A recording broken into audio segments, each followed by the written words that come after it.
Breaking tonight, as mentioned, Vice President JD Vance is in Los Angeles right now. He's visiting troops and law enforcement dealing with anti-ICE protests. Correspondent Bill Malugin is live tonight after just speaking exclusively with the Vice President. Good evening, Bill.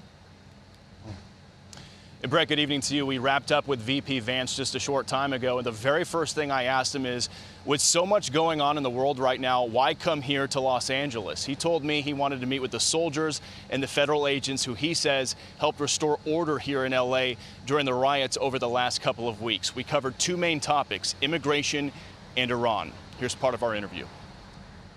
At the beginning of the administration, the idea was worse first, right? Targeting the worst of the worst criminals. Sure. You guys are still doing that, but we're also starting to see Home Depots getting hit, car washes, agriculture workers.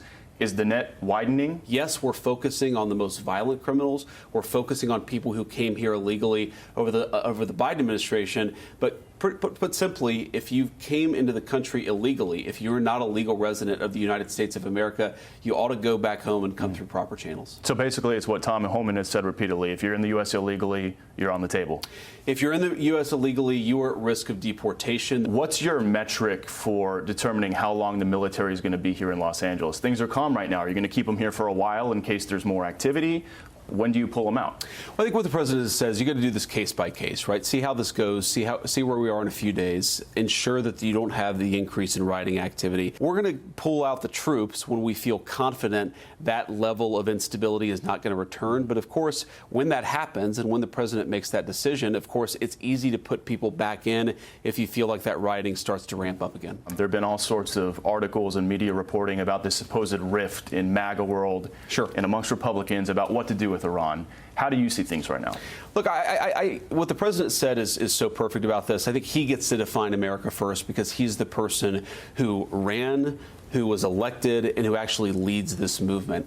And for all of the online chatter, what I see, and I've seen it very privately, of course, and I've seen it very publicly, the president is very focused on a core American national interest. And that national interest is the state of Iran should not have a nuclear weapon. So how long do you give diplomacy a chance to work before it's time to drop a bunker buster? Look, the president has to answer that question, right? And I think that what he said is he's going to pursue diplomacy until he thinks that there isn't an opportunity. And once he decides that diplomacy has completely run its course, that we're not going to get anything out of additional talks, then I think the president is going to do what he needs to do to end Iranian enrichment and end that Iranian nuclear program. Again, the president will make that final decision. I do think that we're running out of time, but as the president said yesterday, he wants to give it a little bit more time to see what diplomacy can accomplish. Obviously, a lot of people in President Trump's ear giving him advice. Sure. Whether it's the military, his cabinet, you yourself.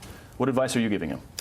The advice that I'm giving him is, sir, trust your instincts. He's got the best instincts of any president I've ever seen, of any political leader that I've ever seen. I think that he knows when diplomacy has run its course, and he'll know when ultimately he has to employ the American military to make sure that Iran doesn't have a nuclear program. You said you think we're running out of time. The president says he wants to take about 2 weeks to think about it. Is that within your range? Well, I think, as the president said, he's not going to tell anybody exactly when or what he's going to do. He's going to continue working this process. He's going to let the diplomatic process unfold. And in the meantime, of course, the president of the United States can do whatever he needs to do, whenever he needs to do it to keep the American people safe.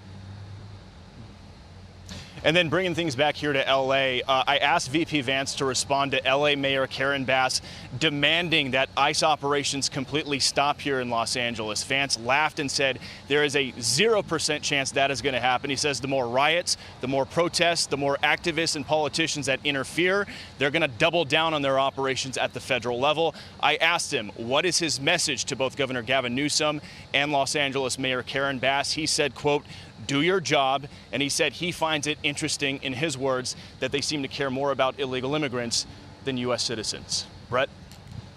Nice hustle turning that around. Bill Malugin live in L.A. Bill, thank you.